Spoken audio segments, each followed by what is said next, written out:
नमस्कार दोस्तों, मैं फिर से हाजिर हूँ एक नए वीडियो के साथ। आप सभी का स्वागत है अपने YouTube चैनल पाठशाला में।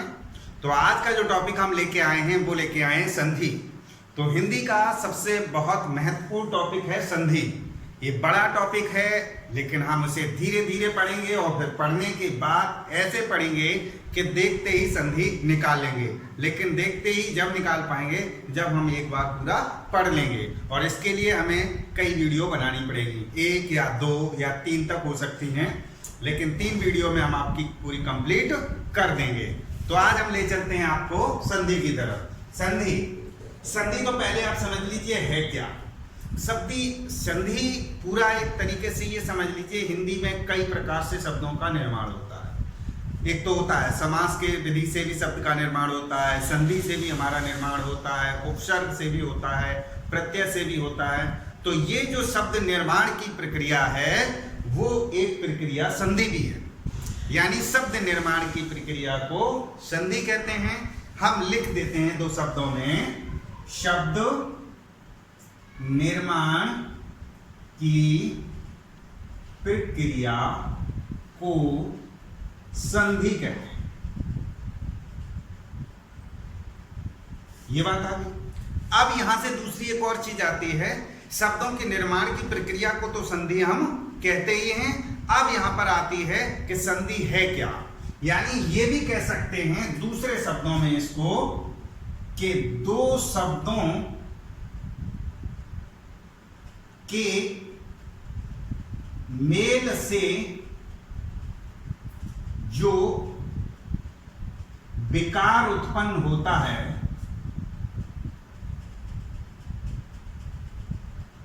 उसे संधि कहते हैं। यानी 2 शब्दों के मेल से जो विकार उत्पन्न होता है उसे संधि कहते हैं। ये हम आपको बताएंगे। पहले एक चीज समझ लीजिएगा, संधि कैसे होगी। प्रथम शब्द का अंतिम वर्ण प्लस दूसरे शब्द का प्रथम वर्ण बराबर लगा दो, संधि का नया शब्द। बड़ी आसानी से आपको समझ में आ जाएगा। कैसे आएगा, एक उदाहरण लेते हैं। इसका मतलब क्या है, हमने एक उदाहरण लिया हिमालय। इसको हमने क्या कहा, हिम प्लस आलय। अब संधि क्या बनी, म और अ। इस शब्द का अंतिम वर्ण अभी आपको म दिखाई दे रहा है, इसका हम यहां ऑपरेशन कर देते हैं। ऑपरेशन क्या होता है हम आपको सिखाएंगे अभी। आलय, इसका ऑपरेशन ये होता है ही म के साथ हलेंद और इसके साथ अ, और इसका अंतिम दूसरे शब्द का पहला शब्द और प्लस लय। इन दोनों से जो विकार उत्पन्न हुआ वो हुआ बड़ा आ। तो ये बना है हमारा हिम प्लस आ प्लस लय। इसको सीधा लिखा नहीं जाता है, ये डंडा के रूप में आता है। तो यहां पर हो जाएगा हिम के आ का डंडा चढ़ गया लय। This is the operation. इसको आप जब भी सीखेंगे, हर संधि का बिना ऑपरेशन किए आप किसी संधि का निर्माण नहीं करेंगे जब आप सीख रहे होंगे। और जब सीख जाएंगे फिर तो आपकी बात ही अलग है, लेकिन सीखते वक्त उसकी सही प्रक्रिया जानने के लिए ऑपरेशन जरूरी है। हर संधि का ऑपरेशन करेंगे ताकि हमें यह महसूस हो जाएगा कि सही है या गलत है। इसके बाद अब हम ले चलते हैं संधि के प्रकार। तो यहीं पर हम मिटा के आगे लिखते हैं। फिर संधि कितने प्रकार की, संधि के प्रकार ये 3 प्रकार की होती है।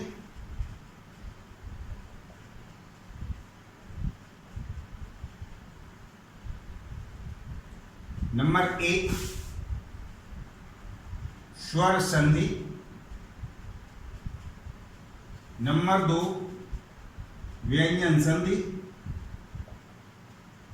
और नंबर 3 विसर्ग संधि। 3 प्रकार आपको समझ में आ गए, व्यंजन संधि, वो स्वर संधि, व्यंजन संधि और विसर्ग संधि। अब हम पहले पढ़ेंगे स्वर संधि, फिर व्यंजन संधि और फिर विसर्ग संधि। तो अब हम आपको ले चलते हैं स्वर संधि के प्रकार। तो यहां पहला नंबर डालेंगे स्वर संधि के प्रकार कैसे होते हैं। नंबर 1 दीर्घ स्वर संधि।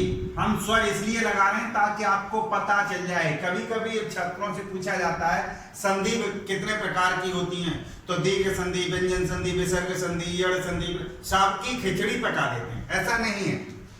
स्वर संधि इसलिए लिख रहे हैं, दीर्घ संधि स्वर संधि का भाग है। दीर्घ संधि स्वर संधि का भाग है। बी ऑप्शन दूसरा हमने लिखा।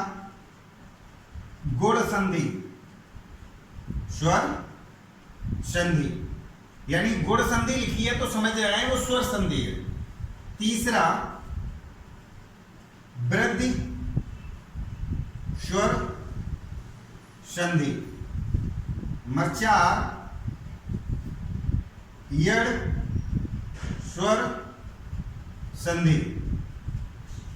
नंबर 5 अयादि संधि। ये हमारी हो गई 5 संधि, यानी स्वर संधि के भेद। व्यंजन संधि के कोई भेद हम नहीं बताएंगे, विसर्ग संधि के कोई भेद नहीं बताएंगे, डायरेक्ट आप हिट कर लेंगे। अब ये स्वर संधि क्यों कहा गया इसका भी समझ लीजिए। स्वर संधि की परिभाषा क्या है। स्वर संधि की आप परिभाषा पहले जानेंगे तो पहले यह है जहां केवल स्वरों का मेल, जहां केवल स्वरों का मेल, स्वर संधि कहेंगे।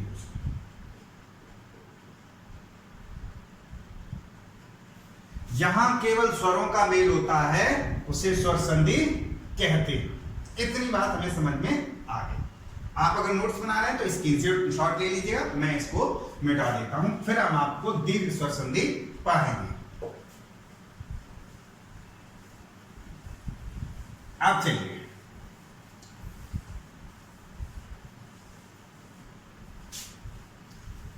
अब हमने यहां से लिया नंबर 1 डाल दिया दीर्घ स्वर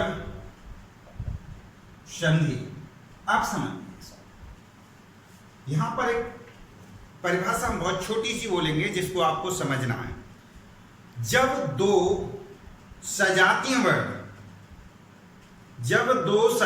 वर्ण आपस में मेल करते हैं तो दीर्घ संधि का निर्माण करती हैं। अब यहां पर सजाती आप शब्द नहीं जानते हैं। अब वो लघु हो या दीर्घ हो, उसको ऐसे भी कह सकते हैं जब दो लघु या दीर्घ या दीर्घ या लघु लघु और दीर्घ दीर्घ सजाती वर्ण आपस में मेल करते हैं तो स्वर संधि का निर्माण करते हैं।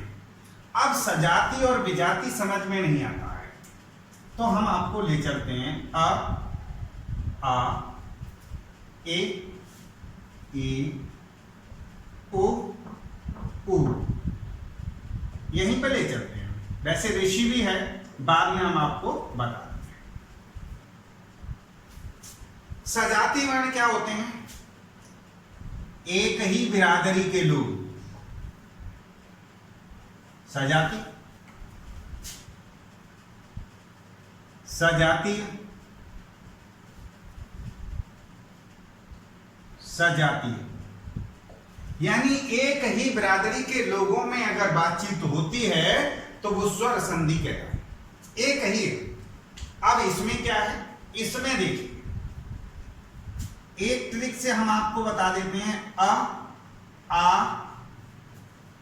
ई उ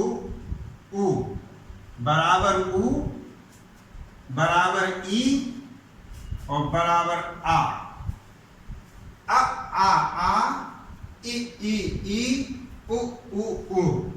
इसमें 4 कंडीशन होती हैं, वो सबके लिए फॉलो होंगी। एक की हम बना के दिखा देते हैं।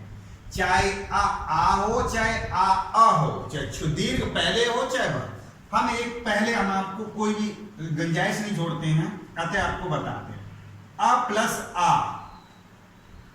प्लस अ बराबर आ प्लस आ बराबर आ प्लस अ बराबर आ प्लस आ बराबर आ। ओके, अब इधर आ जाते हैं। ए प्लस ई बराबर ए प्लस ई बराबर ए प्लस ए बराबर ई प्लस ई बराबर ई। देखिए, याद रखने के लिए बेसिक ट्रिक भी हम आपको बताते हैं। इसको देख लेते हैं। ओ प्लस ओ बराबर ओ प्लस ओ बराबर उ प्लस ओ बराबर उ, और उ प्लस उ बराबर उ। ये तो ये सीधा सा मतलब है, चाहे आ छोटा हो, चाहे बड़ा हो, चाहे कुछ भी हो, कैसे भी करके आप चाहेंगे तो कुल मिला के बड़ा उ ही बनेगा। ये स्वर संधि के टाइप हैं, आ सजाती, सजाती और सजाती। अब इनके कुछ उदाहरण हम लेकर के आपको समझाएंगे एक एक करके, तब आप समझ लेंगे। हम सबसे पहले इसको मिटा दूं, फिर थोड़ी सी जगह हो जाएगी, आप आराम से स्क्रीनशॉट वगैरह ले लेना।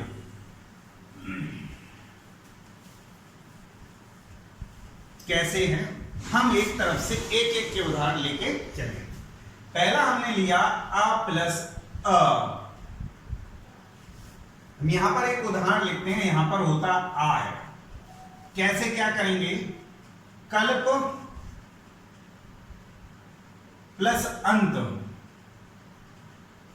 अब समझिए, आ यहां पर है, यानी जब भी कोई व्यंजन छुपा होता है, व्यंजन लिखा होता है, उसमें आ छुपा होता है। तो आ प्लस अ, यहां पर देख सकते हैं, आ प्लस अ बराबर क्या बनेगा, आ।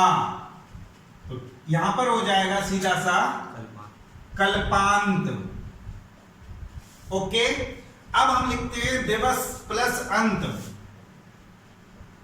दिवस प्लस अंत, दिवसांत। इसके बाद ये दोनों से उदाहरण समझ में आए। अब लिखते हैं परम प्लस अर्थी, परम प्लस अर्थी बराबर परमार्थी। क्लियर? और उदाहरण ले लेते हैं, पुस्तक प्लस अर्थी,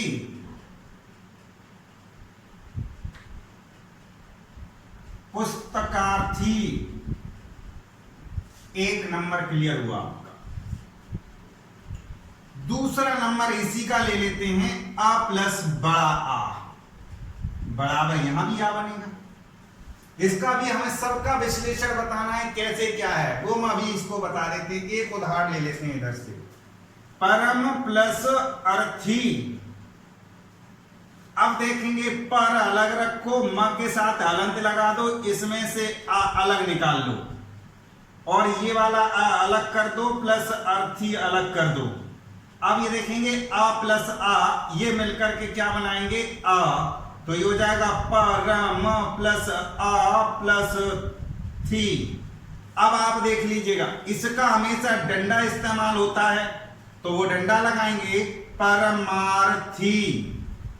आप जब भी बनाएंगे तो मैंने तो अब सारे का विश्लेषण नहीं कर सकते हैं, आप सारे का बनाएंगे और आपको लगता है कहीं पर गड़बड़ है तो आप कमेंट बॉक्स में जरूर बताएंगे, क्योंकि यदि वो ठीक नियम से बैठ नहीं रहा है तो वो संधि हमेशा कहीं न कहीं गड़बड़ है, या नियम में गड़बड़ है, पढ़ाने वाले में गड़बड़ है, या पढ़ने में गड़बड़ है, या छपने में गड़बड़ है, कुछ तो गड़बड़ है। तो इतनी बात हो गई, सब में यही नियम लगेगा। अब हम दूसरा ले लेते हैं आ प्लस आ, इसको लेते हैं राम प्लस आधार, राम प्लस आधार। अब फिर से देखेंगे, इसमें आ छुपा हुआ है और इसमें बड़ा आ, तो इसे कहते हैं रामाधार। समझ में आया? अब हम ले लेते हैं भोजन प्लस आलय, भोजन प्लस आलय बराबर भोजनालय। क्लियर? बताइए। अब हम चलते हैं हेम प्लस आलय, हेम प्लस आलय, तो ये हो गया हिमालय। क्लियर? अब हम चलते हैं, यहां पर इतने लिख लिए, अब एक और लिख लेते हैं देव प्लस आलय, देव प्लस आलय यानी देवालय, यानी दो चीज क्लियर। अब आ जाते हैं, इसके दो हिस्से बचे, वो भी देख लेते हैं। हमने एक हिस्सा छोड़ रखा था जिसका नाम था बड़ा आ प्लस आ, ये हमारा बड़ा आ का निर्माण करें, तो क्लियर है यहां पर।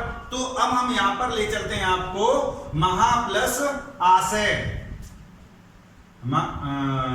तो महा प्लस आशय में गड़बड़ हो जाएगी, महा प्लस आशय नहीं हो जाएगा। यहां पर हम लेंगे विद्या प्लस अर्थी, विद्या प्लस अर्थी, ये हो गया। यहां पर बड़ा आ प्लस आ बन गया ना ये, तो यहां पर हो जाएगा विद्यार्थी। Okay, clear? अब यहां पर एक और ले सकते हैं विद्या प्लस अभ्यास, विद्या प्लस अभ्यास, तो ये हो गया विद्याभ्यास। क्लियर? बताइए, विद्या प्लस अभ्यास में आपको कहीं दिक्कत आ रही हो तो बताएं। एक और लिख लेते हैं पुरा प्लस अवशेष, यानी पुरावशेष। ओके, पुरावशेष हो गया। अब यहां पर हम ले लेते हैं आ प्लस आ बराबर बड़ा। अब यहां आपका वो चल जाएगा, रामाधार लिख सकते हैं, रामा प्लस आधार, राम प्लस आधार हो या रामाधार हो, दोनों का एक ही बनेगा। ठीक है? अब हम यहां ले लेते हैं महा प्लस आशय, महा प्लस आशय, यहां पर हो जाएगा महाशय। बताइए, कोई दिक्कत आपको? एक और ले लेते हैं प्रेक्षा प्लस आगार बराबर प्रेक्षागार। ओके, इतने चारों में से हमने आपको आगे चार बता दिए। अब हम आपको ई के भी बता देते हैं ताकि आपको कहीं कंफ्यूजन ना रहे। बिल्कुल भी जल्दबाजी नहीं करेंगे, सिखाने की गारंटी तो हमारी है। बस वीडियो हो सकता है थोड़ा लंबा हो जाए, उसकी आप कतई फिक्र ना करें, लेकिन देखना एक ही बार पड़ेगा। अब हम ले चलते हैं ई प्लस ई बराबर बड़ी, ये तो आपने पहला तरीका देखा है। ई प्लस ई बराबर बड़ी ई बन सकती है, तो यहां पर लिख सकते हैं कपि प्लस इंद्र, कपि प्लस इंद्र बराबर कपींद्र। ओके, कोई दिक्कत? अब दूसरा लिख सकते हैं मुनि प्लस इंद्र, मुनि प्लस इंद्र मुनीन्द्र। दोनों क्लियर? अब आगे चलते हैं कवि प्लस इंद्र, कवि प्लस इंद्र कवींद्र। ओके, अब इसका दूसरा ले लेते हैं, दूसरा बताएंगे ई प्लस बड़ी ई, इसमें से बनेगा तो यहां से हम बनाएंगे हर प्लस ईस, हर प्लस ईस बराबर हरीश। क्लियर? कोई दिक्कत तो नहीं है? अब ले लेते हैं बार प्लस ईस बराबर बारिश। ओके, और कुछ उदाहरण लेना है? अब तीसरे वाले पे ले चलते हैं, थोड़ा थोड़ा उदाहरण लिखाते हैं। ई प्लस ए बराबर ई। अब यहां से जरा देख लेते हैं, इसमें क्या है? मही प्लस इंद्र, मही प्लस इंद्र, महींद्र। दूसरा ले लेते हैं यहीं पर, महती प्लस इच्छा, महतीच्छा। क्लियर? महती प्लस इच्छा। अब हम ये ले चलते, छोटी ई थी। चौथे पे लेते हैं बड़ी ई प्लस बड़ी ई, यहां से हटा के यहां, बड़ी ई प्लस बड़ी ई बराबर क्या बनती है? बड़ी। तो यहां तो आपको सजाती समझ में आए कि कैसे बनेगा। तो यहां पर ले सकते हैं नदी प्लस ईस बराबर नदीस। जानकी प्लस ईस बराबर जानकीस। ओके, आशा करते हैं पूरा समझ में आया होगा। तो आप स्क्रीनशॉट ले सकते हैं। अब हम बढ़ते हैं ऊ की तरफ।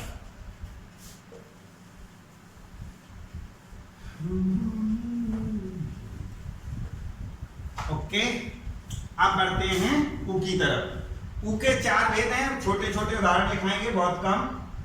ओ प्लस ओ बराबर ऊ। ये तो हमने पहले ही आपको बता दिया, छोटा हो या बड़ा हो तो आप बड़ा ऊ बनाएंगे। उदाहरण, भानु प्लस उदय बराबर भानुदय। क्लियर?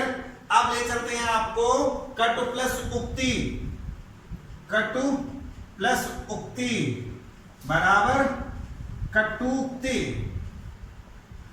अब इसका दूसरा ले लेते हैं, उ प्लस ऊ, उ प्लस ऊ। इसमें चलते हैं लघु प्लस ऊर में, लघु प्लस ऊर में, लघूर में। बताइए कहीं तकलीफ हो रही हो आपको, कोई दिक्कत हो रही हो? सिंधु प्लस ऊर में, सिंधु प्लस ऊर में, सिंदूर में। इसके बाद तीसरा ले लेते हैं, ऊ बड़ा ऊ प्लस छोटा ऊ, बड़ा ऊ प्लस छोटा ऊ बराबर बड़ा ऊ। जानते हैं ये भी सजाती है, यहां भी आपका बनेगा बड़ा ऊ प्लस छोटा ऊ। अगर लेते हैं तो हम बनेंगे बधू प्लस उत्सव, बधू प्लस उत्सव। क्या बनेगा? बधूत शब। यहां पर हमने क्लियर कर दिया ये बधूत शब। अगर और भी आप चाहना चाहें तो लिख सकते हैं एक भू प्लस ऊपर, ऊपर भूपर। क्लियर? एक चौथा वाला और बचा हुआ है, तो वो चौथा वाला और कर लीजिएगा, वो हम आपको बता देते हैं। ऊ प्लस ऊ बराबर बड़ा ऊ।